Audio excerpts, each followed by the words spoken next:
تو ناظرین، پروگرام عوام کی آواز 10 نیوز کے ساتھ میں آپ کا خاتم راجہ شہزاد حاضر ہوں۔ آج ہم موجود ہیں چکوال کے نوائی قصبہ محال ضلع میں۔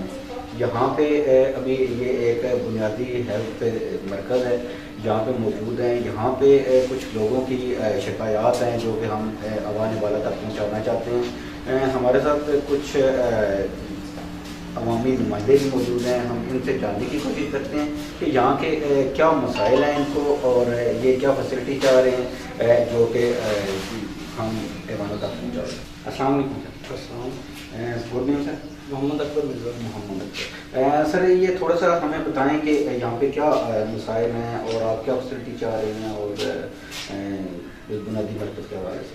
بنیادی مرکز سے جو ہمارا ہے یہاں پر پرماننٹ ڈاکٹر کی موجودگی انتہائی ضروری ہے جو کہ نہ ہونے کے برابر ہے۔ جب سے یہ این جی اوز کے حوالے کیا گیا ہمارے بنیادی مرکز سے، اس وقت سے ہم بحران کا شکار ہیں۔ منال مغلان جو ہے یہ ایک ایجوکیشنل ہب ہے، کم از کم 20,000 طالب علم یہاں روزانہ آتے ہیں اور مین سڑک پر جو ڈمن سے لے کر کم از کم فلائی بات، یہاں 2 ہمارے RHC ہیں لیکن وہ سائڈ پر ہونے کی وجہ سے فنکشنل نہیں ہے۔ یہاں بے پناہ ایمرجنسیز آتی ہیں، حادثات ہوتے ہیں، MO کی نہ ہونے کی وجہ سے لوگوں کو پرائیویٹ سیکٹر میں جانا پڑتا ہے اور پرائیویٹ سیکٹر کے ڈاکٹر صاحبان ٹیکنیکل اور لیگل مجبوری کی وجہ سے یہاں کام نہیں کر سکتے اور ہر کیس کو ان کو مجبوری ہے کہ وہ ڈسٹرکٹ ہیڈ کوارٹر پنڈی یا چکوال ریفر کرنا پڑتا ہے اور نہ یہاں ایمبولینس کی سروس ہے، نہ کمپیٹنٹ ہمارے ڈاکٹر صاحبان موجود ہیں، حتیٰ کہ یہاں سہولتیں نہ ہونے کے برابر ہیں۔ یہاں ہمیں تمام ایمرجنسی سہولتوں کی ضرورت ہے، بالخصوص ایمبولینس کا ہونا ضروری ہے اور MO ڈاکٹر جو میڈیکل افیسر کم از کم یا ذیلی سطح کا ہونا چاہیے۔ جو باہر کے لوگ یہاں تعینات کیے جاتے ہیں وہ عموماً جب ان کو اچھی پریفرنس ملتی ہے تو وہ اس وجہ سے یہاں سے سروس چھوڑ کر اگلی جانب منتقل ہو جاتے ہیں۔ زیادہ سے زیادہ عرصہ ڈاکٹر 3-4 ماہ رہتا ہے، اس کی یہاں کوئی دلچسپی نہیں ہوتی۔ برائے مہربانی ہماری اعلیٰ حکام سے التجا ہے کہ یہاں پر لوکلی قسم کے MBBS ڈاکٹر ہمارے موجود ہیں، ان کو تعینات کیا جائے تاکہ اس سسٹم کو چلانے کے لیے ان کی دلچسپی یہاں موجود ہو اور ہمیں بہترین سہولتیں مہیا ہو سکیں۔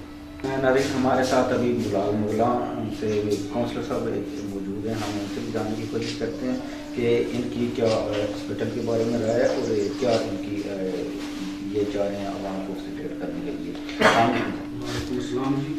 سر، ہاسپٹل کے حوالے سے بتائیے گا کہ یہاں پہ کیا آپ کو کیا کس قسم کی فیسلٹی چاہیے اور کیا آپ کو یہاں پہ؟ سر، یہ اتنا بہت بڑا مرکز ہے اور یہاں بلڈنگ بہت اچھی ہے، ہاسپٹل کی عملہ بھی موجود ہے، لیکن مین ڈاکٹر یہاں ہونے چاہیے MBBS وغیرہ، اور ہمارے پاس جگہ بہت اچھی ہے، بلڈنگ موجود ہے۔ یہاں پہ 20 بیڈوں کا اسپتال ہونا چاہیے۔ گورنمنٹ سے ہماری ریکویسٹ ہے کہ یہاں ایمبولینس سروس ہونی چاہیے تاکہ لوگ زیادہ سے زیادہ یہاں سے مستفید ہو سکیں۔ السلام علیکم، میرا نام رسول اللہ ہے، میں مغلان سے بلانگ کرتا ہوں۔ یہاں سے سب سے پہلے جس طرح میرے بھائیوں نے عرض کی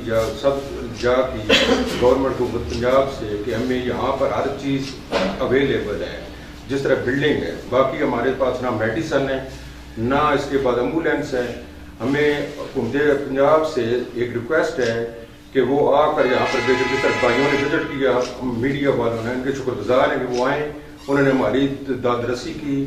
ابھی ہم صرف حکومت پنجاب سے التجا کرتے ہیں کہ ایمبولینس اور اس کے بعد میڈیسن وغیرہ دی جائے، کیونکہ یہاں پر جس طرح پہلے بھائیوں نے بولا کہ تعلیمی ہب ہے، تعلیمی ہب ہونے کی وجہ سے یہاں پر زیادہ ایکسیڈنٹ ہو رہے ہیں اور ہماری رسائی چکوال اور راولپنڈی تک ہے جو ہمیں ناممکن ہے کیونکہ نہ ہونے کے برابر ٹرانسپورٹ۔ ہمیں سب سے پہلے ایمبولینس دی جائے، اس کے بعد میڈیکل سے یہاں پر پرووائڈ کی جائے۔ عوام کی آواز 10 نیوز کے ساتھ سے راجہ شہزاد حمید کو اجازت دیں۔ راجہ شہزاد حمید اپنے ساتھی رپورٹر فرد اور کیمرہ مین افتخار کے ساتھ محال مغلان سے اجازت چاہتا ہوں۔ اللہ